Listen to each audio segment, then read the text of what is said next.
에베소서, 신약성경 에베소서 4장 1절부터 마지막 절까지 우리 교독을 합니다.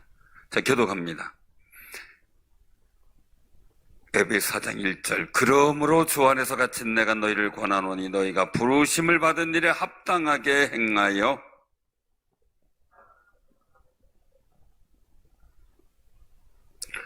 평안에 매는 줄로 성령이 하나 되게 하신 것을 힘써 지키라.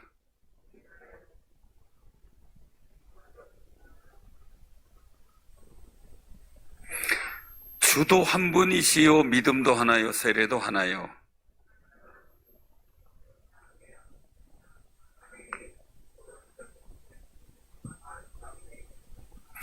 우리 각 사람에게 그리스도의 선물의 분량대로 은혜를 주셨나니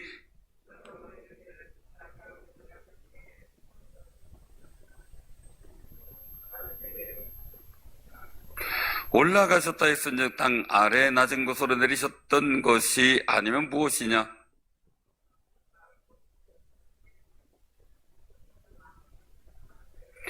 그거 어떤 사람은 사도로, 어떤 사람은 선자로, 어떤 사람은 복음 전하는 자로, 어떤 사람은 목사와 교사로 삼으셨으니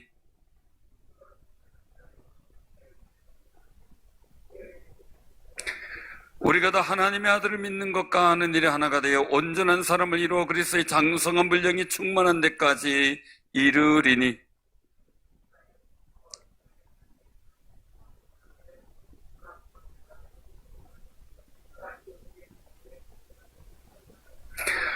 오직 사랑 안에서 참된 것을 하여 범사에 그에게까지 자랄지라. 그는 머리니 곧 그리스도라.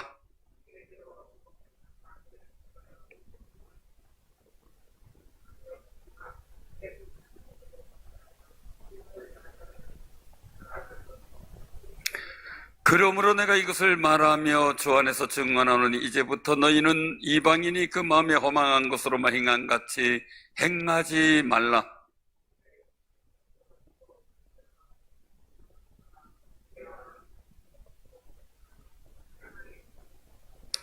그들이 감각 없는 자가 되어 자신을 방탕에 방임하며 모든 더러운 것을 욕심으로 행하되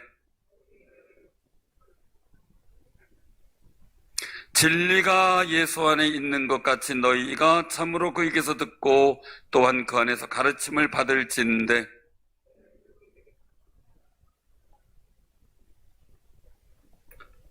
오직 너희의 심령이 새롭게 되어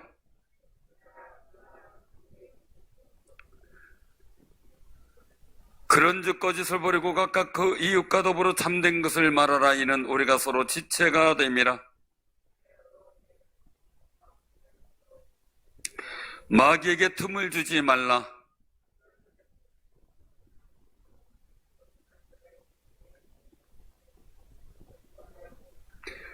무릇 더러운 말은 너 입 밖에도 내지 말고 오직 덕을 세우는데 소용되는 대로 선한 말을 하여 듣는 자들에게 은혜를 끼치게 하라.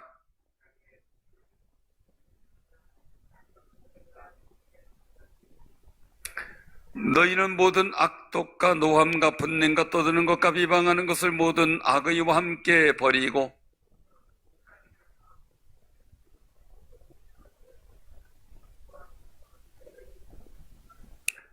아멘. 아멘. 오늘 이 말씀을 통해서 우리 같이 은혜를 나누고자 합니다. 우리가 오늘 말씀 속에 보면은 한 가지 중요한 단어를 보게 돼. 1절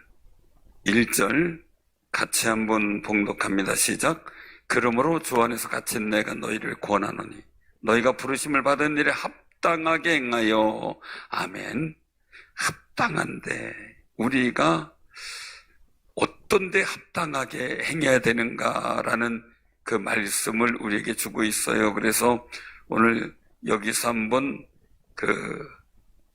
기억해야 될 것이 있어. 24절이에요. 23절, 24절. 같이 다시 한번 봉독합니다. 시작. 오직 너희의 심령이 새롭게 되어 하나님을 따라 의와 진리의 거룩함으로 지으심을 받은 새 사람을 입으라. 아멘. 우리는 하나님을 따라 의와 진리의 거룩함으로 지으심을 받은 새 사람이다 라고 말씀하세요. 새 사람. 그 이 새 사람은 그냥 된 새 사람이 아니죠. 오늘 말씀 속에서 우리가 또 기억을 해야 될 그런 부분들이 있는데요. 우리가 꼭 기억해야 될 것이 있어요. 자, 그것은 어디냐면요. 다시 한번 우리가 이걸 봉독을 한번 했으면 좋겠습니다. 자, 3절입니다. 3절. 자, 시작. 평안에 매는 줄로 성령이 하나 되게 하신 것을 힘써 지키라. 아멘. 우리는 성령의 은혜 가운데 살 사람이 된 거예요. 성령의 은혜예요. 이 성령의 은혜 가운데 오늘 말씀 속에 보니까 굉장히 중요한 것, 하나가 되게 하셨다. 성령의 은혜로 하나가 되게 하셨는데 그 하나가 되게 하신 일들이 뭐냐라고 말씀을 하고 있어요. 하나 가운데. 자, 그러면 믿음도 하나예요. 우리가 그 믿음 안에서 주님도 하나예요. 그리고 또 뭡니까? 소망도 하나예요. 그리고 하나님도 한 분이시고 성령도 한 분이시다라는 거예요. 이게 굉장히 중요한 거예요. 한마디로 그냥 딱 잘라 얘기하면 하나아버지다. 할렐루야. 그리고 성령으로 새 사람이 되었어요. 새 사람이 된 일들 속에 가장 중요한 게 뭡니까? 하나님의 자녀가 된 거죠. 자녀가 됐어요. 이 성령께의 은혜라는 것은 확증을 주시는 거죠. 우리에게 확증. 그러면 하나님의 자녀된 우리가 성령께서 성령의 은혜로 우리가 하나가 되게 하도록 확증을 해주셨는데 그걸 힘써 지키는 건 당연한 거 아니냐. 그럼 여기서 합당한 새 사람 된 거죠. 하나님의 자녀에 합당하다라는 얘기는 예를 들어서 하나님의 자녀로서 합당하게 행하라. 하나님의 자녀답게 정당성 있게 그리고 또한 확실하게. 우리 스스로 생각해 봐야 돼. 내가 누구 닮은 거야? 여러분들은 누구 닮았다고 생각을 하세요? 누구 닮았어요? 아버지 닮았고 얼마 닮았어요? 그런데 우리가 부모 닮고 조상을 닮고 그 혈통과 모든 일들을 이루어 오고 있는 것이 사실이죠. 근데 우리가 새 사람이에요. 누굴 닮아야 되냐 이거죠, 이제는? 그죠. 그래서 아까 말씀하신 그대로 우리가 이 정말 부르심을 받은 합당하게 행하라. 우리가 어디에 부르심을 받았느냐? 이 말씀이 중요한 거예요. 그냥 먹고 마시는데 부르심을 받았냐? 그래서 오늘 여기서 말씀하고 있는 그 모습을 보게 돼요. 그 17절에 보니까 주 안에서 증언한다. 이거 이제부터 너희는 이방인이 그 허망한 것으로 행한 같이 행하지 말라. 이방인. 우리가 원래 이방인이었잖아요. 새 사람으로 변화된 하나님의 자녀인데 옛날 방식으로 자꾸 생활하고 있어요. 제가 그 학생 때 들었던 설교가 지금도 생각나요. 근데 그게 현실이 됐더라고요. 어떤 설교 들었냐면 돼지를 애완돼지로 키우는 거예요. 그래서 깨끗이 씻기고 몸단장도 하고 그리고 열심히 잘 예쁘게 키우려고 데리고 다녔는데 이 돼지는 깨끗한 곳이 아니라 어디로 가요 자꾸? 구정물로 뛰어가는 거죠. 구정물만 보면 뛰어가는. 깨끗하게 금도 지저분하면 또 씻겨놓고 또 데리고 갔더니 또 어디로 가요? 또 구정물로 가는 거죠. 그 얘기를 들었어요. 근데 요새 돼지를 애완돼지로 키우는 분들이 있더라고요. 진짜 큰 돼지를 막 어깨에 업고 다니고. 근데 그들의 고충을 얘기를 하더라고. 막 꽃단장 내고 여기다 넥타이를 왜 리본 넥타이 있잖아요. 그것도 하고요. 여기다 귀인데도 꽃도 달고 이런 분도 있더라고요. 근데 꽃도 달고 이런 나비 넥타이를 했어도 어떻게 해요? 결국 뭐예요? 가장 큰 고민을 얘기하는데 뭐냐면 괜찮은데 평상시는 괜찮은데 이 구정물만 보면 뛰어드는데 이게 어떻게 막을 수가 없대. 그 습성을 막을 수가 없대. 그 우리가 한번 생각을 해봐야 되겠죠. 그 무리는 이방인의 어떤 그 마음이 허망, 즉 하나님이 없어서 소망도 없을 때 행했던 그 모습 우리가 갖고 있어야 되느냐. 그래서 20절에 말씀하고 있어요. 20절 같이 봉독해 보세요. 자, 시작. 오직 너희는 그리스도를 그같이 배우지 아니하느니라. 진리가 예수 안에 있는 것들은 21절에요. 너희도 참으로 그에게서 듣고 그 안에서 가르쳐 말. 우리가 예수를 통해서 배우고 있다는 거죠. 그러면 우리가 욕심을 따라 썩어질 것을 추구하던 사람, 구습을 따라가는 옛사람, 이 모습을 자꾸 나타내는 걸 이기고 우리가 23절에 보니까 심령이 새롭게 돼요. 어떻게 돼요? 하나님을 따라 의와 진리의 거룩하심을 지음받은 새 사람을 입는 게 하나님 자녀로서 합당하지 않냐 이거예요. 합당하죠. 그 왕자와 거지라는 동화도 있잖아요. 그죠? 갑자기 동시대에 왕자와 거지가 닮았어요. 그냥 간단하게 제가 얘기를 하는 겁니다. 닮았어요. 이 거지는 꿈꿔요. 내가 왕자라면. 왕자는 이 왕자 된 것이 거창스럽고 힘들게 느껴져요. 근데 어느 날 이게 잘 맞아가지고 왕자와 거지가 서로 못 받고 있고 그러다가 바뀌어버렸어요. 자, 왕자는 이제 거지가 왕자가 됐으니 왕자의 품위를 가져야 되겠죠. 근데 그게 어려운 거죠. 그죠? 근데 왕자가 거지 됐어요. 그럼 왕자는 어떤 모습을 가져야 돼요? 거지 모습인데 왕자의 모습을 갖고 있어요. 그럼 어떻게 해요? 맨날? 이렇게 건방지게 거지가 왕자 폼 잡는다고 의도 터지겠죠. 그리고 거지가 왕자 된 사람은 왕자다운 품위를 배우기까지는 자꾸 거지의 그 행동을 했을 거 아니겠어요? 얼마나 힘들었겠어요. 나중에는 이제 이게 자기 위치를 되찾는 그런 과정이 나오게 되는데, 가만히 생각하면, 난 뭘까? 어릴 때부터 배웠던 게 공공공, 나는 공주다. 왕왕왕, 나는 왕자다. 자, 그러면 우리 옆에 분들 보세요. 왕자답습니까? 공주답습니까? 우리는 잘 모르지만 왕궁에서 안 살아봐서 왕자가 뭔지 모르고, 그쵸? 공주가 뭔지 잘 몰라요.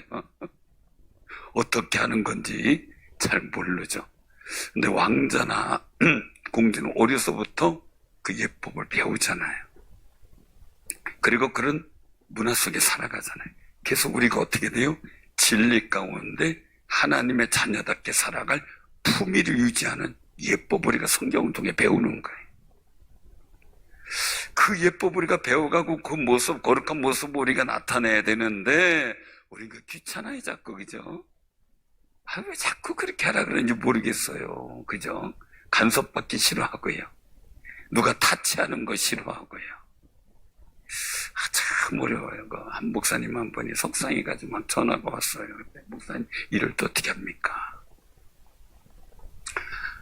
왜냐면 교회가 있는데, 이제 마을에 교회가 있는데 늘상 교회 이제 그 사택 옆에 늘상 교회차가 세워놓는 자리가 있는데 어느 날 보니까 딴 사람 차가 세워져 있는데 그래서 부탁을 했대요. 이렇게 교회차가 이렇게 운행하고 세워지니까 양해 좀 해달라고. 그랬더니 막 X가 막 나오고 그게 네 땅이냐.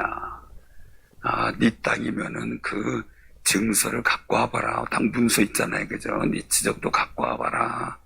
왜 네 땅도 아니면서 그거 세운데 뭐라 그러냐. 막 온갖 얘기가 막 거칠은 이야기까지 막 보냈대요. 목소리를 또 어떻게 해야 돼요? 어떻게 해야 돼요? 가서 싸워야 돼요? 아, 싸우면 안 돼요? 그럼 어떻게 해야 돼요, 그러면? 타일러요? 참 어려운 부분이에요. 그래서 제가 얘기를 했어요. 그분 얘기도 맞는 것 같아요. 뭐라 할 수가 없는 거예요, 사실은요. 우리 땅이다 그러면 들어오지 마세요, 이럴 텐데. 단지 그 교회 옆에 길이라는 것 때문에 그게 참 어렵잖아요. 양해는 구할 수 있겠지만 양해가 안 통하면 문제잖아요. 그래서 전도 어떻게 하면 돼요? 그래서 법적으로 행정적으로 할 일이 없어요. 그런데 그것 때문에 분노하고 그것 때문에 약올라하고 그것 때문에 힘들어하면 목사님의 영성도 무너지고 마음도 상처받으니까 편하게 생각하세요. 그리고 기도하세요. 그 사람한테 가서 싸울 거예요. 뭐 할 수도 없잖아요. 기도하세요. 이제 그랬대요. 그렇게 이제 얘기를 했어요. 그랬더니 뭔가 제가 뭐 해결할 수 있는 방법이 없잖아요. 제가 쫓아가 싸워줄 수도 없고. 저도 기도할 테니까 기도하세요. 이제 그러고선 우리가 선한 사람 만나면 때로는 양해하면 아우 미안합니다 하고 비켜주기도 하는데 그러지 않은 막무가내인 사람 만나면 되게 힘들 수도 있으니까 그냥 조용히 기도하시면서 하나님 앞에 맡기면서 마음 좀 누그러뜨리세요. 속상해하지 말고 그런 얘기를 했어요. 그랬더니 그리고 나서 이제 한참 지냈어요. 몇 달이 지냈어요.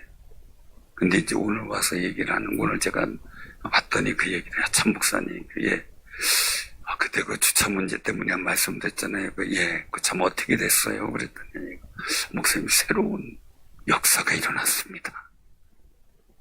뭔 일인가 봤더니 그것 때문에 제 얘기 듣고 그냥 뭐 표현 안 하고 속상하지만 금식하며 기도하며 제가 말했는데 축복하며 용서하며 기도했대요.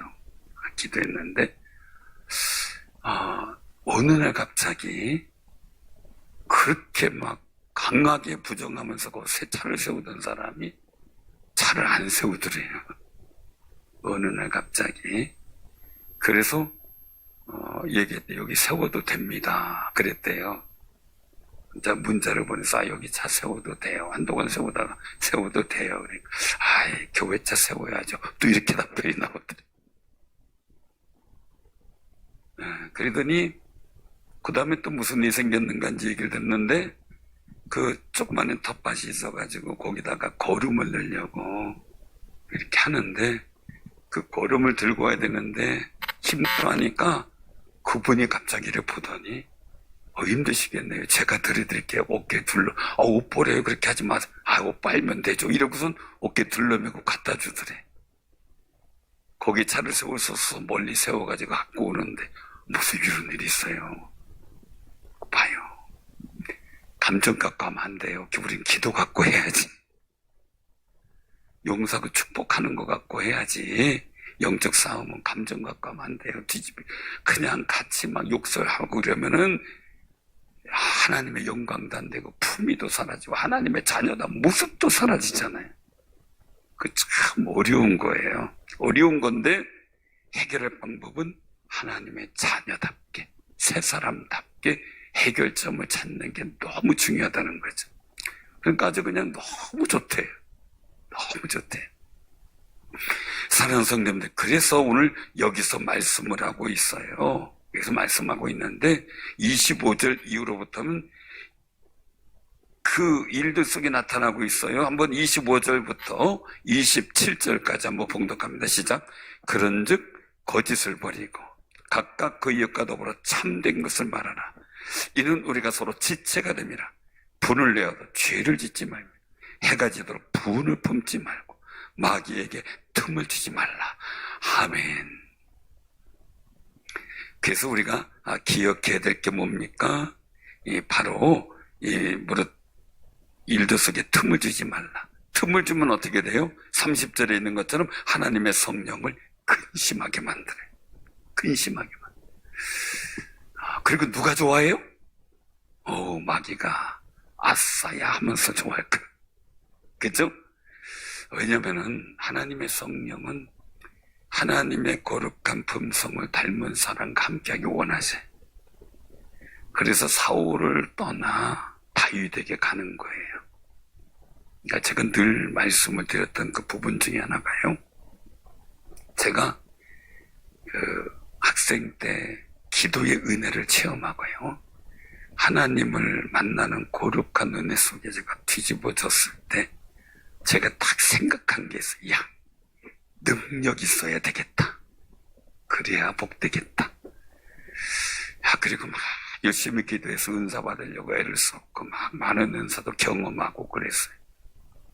저는 학생 때 방언을 받았는데 랄랄랄로 이렇게 안 받았어요. 그냥 그때 터진 방언이 저도 지금 기억나는데 지금 하는 방언 그대로 유창을 그냥 받았어요. 제가 뒤집혀진 거죠. 참다 터져 나오는 그런 상황이었어요. 근데 어느 날 성경을 보는데 정말 하나님 앞에 복 있는 게 뭘까라는 고민이 생겼어요. 성경을 계속 봤어요. 근데 중요한 거는 능력 있다고 복 주신다는 말씀도 없고, 주여 내가 주의 이름으로 귀신을 냈잖아 병든 자를 고쳤나이다 막 하니까 예수님이 난 너를 모르겠다라고 하시니 이것도 아닌 거예요.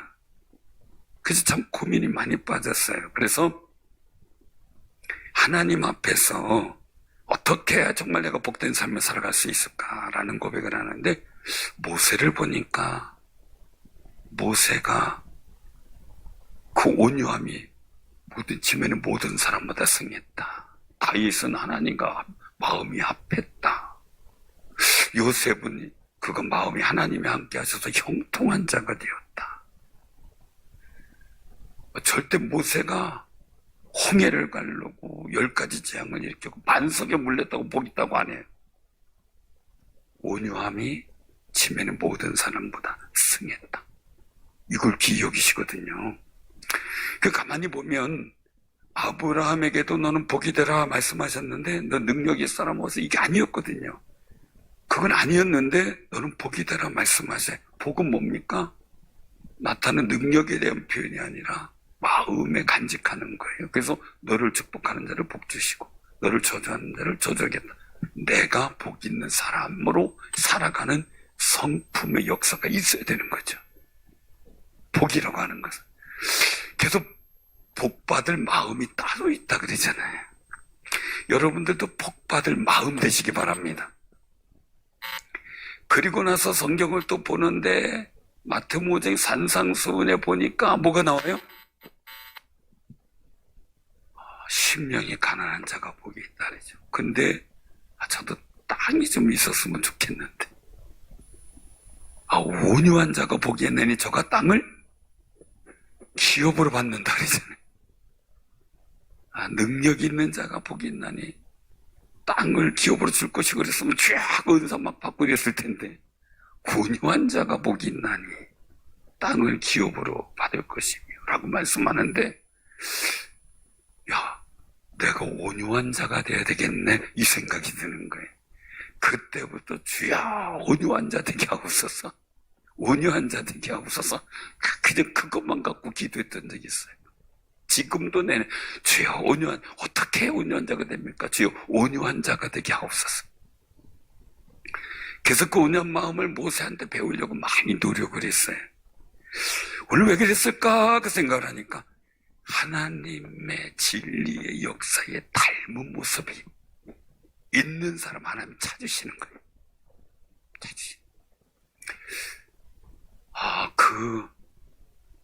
제가 접목해져서 좀 아픈 이야기를 좀 들었어요. 저희 교회에서, 접목해지 교회에서 면에 있는 교회까지 가기가 제가 빠른 걸음으로 해도 거의 1시간은 걸려요. 막 쫓아간다고 막 뛰어간다 그러면 한 40분 정도 걸려요. 근데 만약에 비가 와가지고 거기 강이 하나 있는데 그 금강 상류 지역인데 그 강을 지나올 때는 거기가 잠수교가 돼요. 침수가 돼. 그 물살이 세서 거기를 잘 못 건너요. 그런데 우리 전목회지 교회를 개척하신 분이 이분이 기도도 엄청나게 뜨겁게 하고 막 열심히 했대요.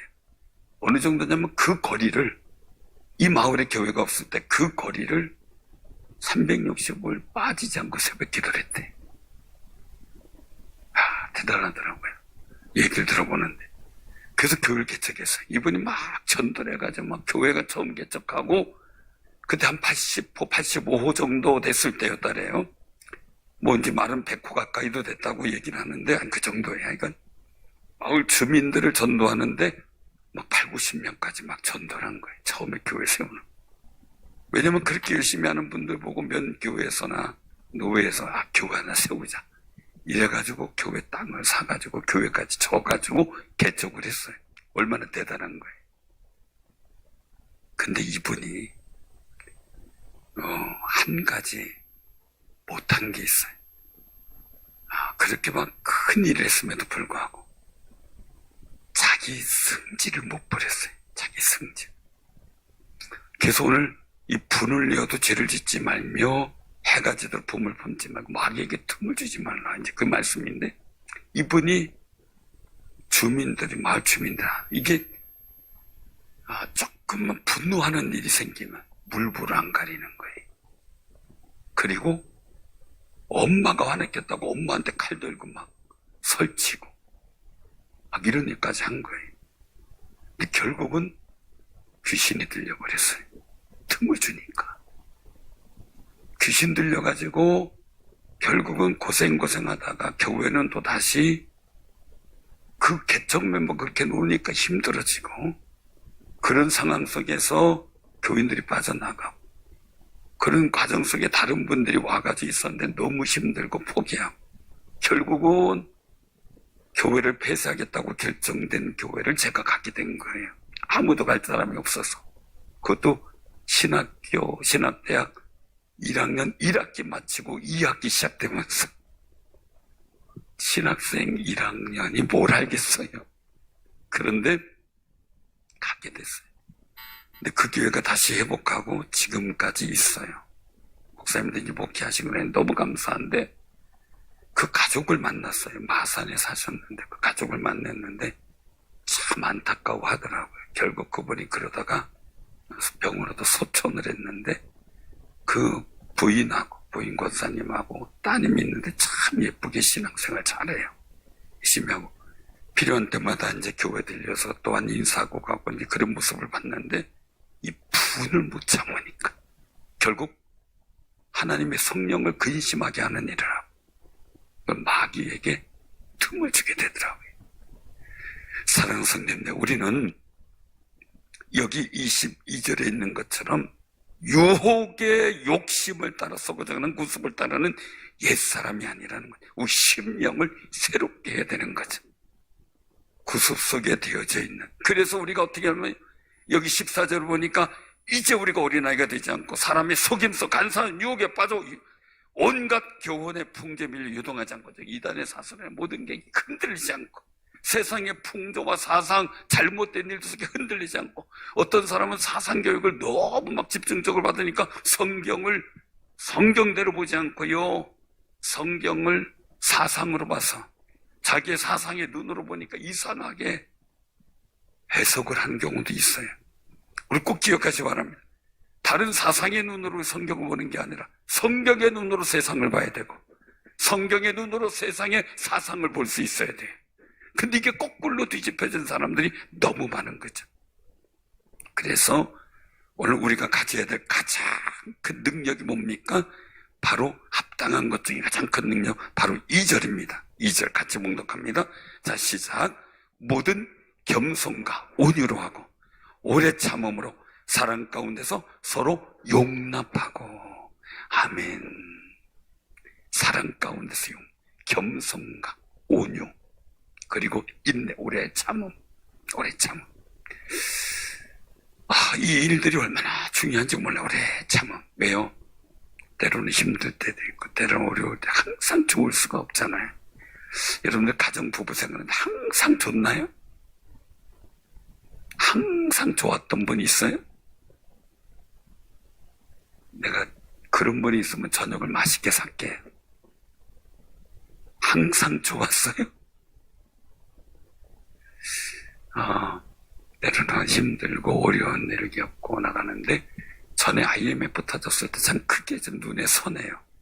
그분들에 대한 일화를 제가 따로 찾아놓지 못한 게 아쉽다 생각하는데, IMF 때 막 부도가 나가지고 집도 다 날라가고 상 날라가서 가족들이 거리에 나앉게 생겼어요. 게다가 보니까 그들이 한 일은 뭐냐면 우리 가족은 흩어지면 안 된다 라고 해가지고 지하철역이나 이런 데서 가족들이 함께, 이 4인 가족이 함께 노숙을 하는 거예요. 그래서 어떻게든 먹고 살려고 저기도 하고 노동을 하는 거죠. 그래서 먹고 사는데 갈 데는 없으니까 거기에 또 모여서 같이 지나가는 사람들이 너무 애처우니까 한 사람은 텐트를 갖다 줬어요. 그 텐트 안에서 또 텐트 치고 살고 하는 걸 봤어요. 근데 그 다음에 또 다른 사람은 또 먹을 것도 갖다 주고 이러면서 가족이 함께 있는 거 보고, 그 주변에 홀로 있는 사람들은 관심이 없었어요. 가족이 함께 있겠다라는 그 사람들을 보고 그렇게 하더라고요. 나중엔 이게 소개가 됐어요, 이것에. 그래가지고 한 사회복지관에서 그 부인을 방을 주고 거기서 식당에서 일할 수 있는 일자리를 주게 되고, 그리고 잠시 그 가족이 거기서 거주할 수 있도록 허락을 하고, 이러면서 하나하나 이제 회복해 나가는 그 가정을 봤어요. 참 대단하더라. 근데 그 생각이 들어요. 우리가 이 하나 되게 하자. 오늘 말씀 속에 성령이 하나 되게 하신 것을 힘써 지키라. 그 힘써 지킬 수 있는 성품이 뭐냐? 겸손이고 온유고 사랑 가운데서 용납하는 마음이고 오래 참아주는 거예요. 기다려주는 거예요. 기다려주는 거예요. 그것을 우리가 지키는데 왜요? 우리는 성령도 하나, 예수님도 하나, 나를 부르시고 택하신 하나님도 한 분이세요. 그분이 만유를 통일하셨고 우리가 그분의 자녀이기 때문에 자녀들은 온갖 막 싸우고 막 해도 어떻게 돼? 나중에 또 혈연으로 하나가 되잖아요. 어쩔 수 없는 상황. 물론 잘못된 원수로 가는 사람들이 하나잖아요. 우리도 하나 아버지를 섬기는 하나님의 자녀잖아요. 거기 합당하다면 우리가 이 성령으로 하나 되게 하신 것을 힘써 지킬 수 있는 합당한 성품,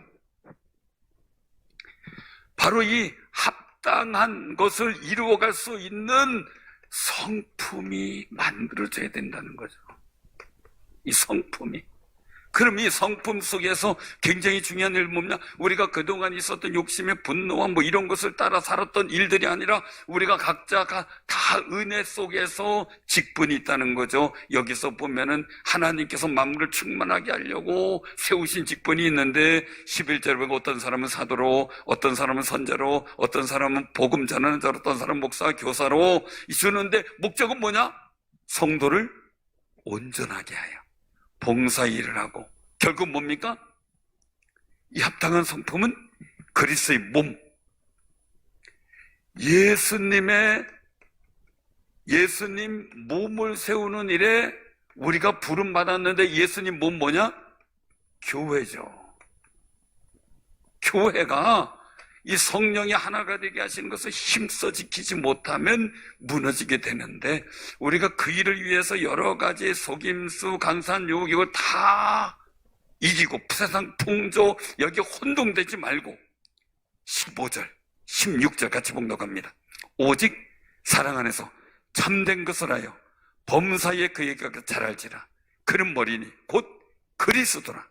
그에게서 온몸이 각 마디를 통하여 도움을 받음으로 연결되고 결합되어 각 지체의 분량대로 역사하여 그 몸을 자라게 하며 사랑 안에서 스스로 세우느니라. 아멘. 아멘. 그래서 이 사랑 안에서 예수님 몸의 경우인데 우리가 이 확증이라는 부분은 성령의 은혜의 확증, 인을 치는 확증. 그러면 그런 성령의 은혜 가운데 있는 사람이 나오는 모습은 뭐냐? 결국 사랑이다라는 거죠. 사랑이다. 사랑. 자, 이 사랑은 뭐냐? 여기서 보니까 하나님의 어떤 본받는 일, 선한 일을 하라, 도둑질하지 말라, 가난한 자에게 구제하라, 더러운 말을 입 밖에도 내지 말라, 덕을 세우는 소용되는 선한 말을 하라 라고 28절에 쭉 말씀하는데, 중요한 게 뭡니까? 29절 끝부분에 듣는 자들에게 은혜를 끼치게 하라. 아멘. 자, 이 은혜를 끼치게 하는 모습이 어떤 모습이냐, 어떤 정신으로 해야 되느냐? 32절이에요. 자, 한번 31절, 32절 같이 봉독합니다. 시작. 너희는 모든 악독과 노함과 분냄과 떠드는 것과 비방하는 것, 모든 악의와 함께 버리고 서로 친절하게 하며 불쌍히 여기며 서로 용서하기를 하나님이 그리스도 안에서 너를 용서함 같이, 하나님이 그리스도 안에서 너희를 용서하신 같이 하라. 내가 용서받았어요. 하나님께 용서받았어요. 용서받았으니 용서하며 사는 것이 합당하지 않냐.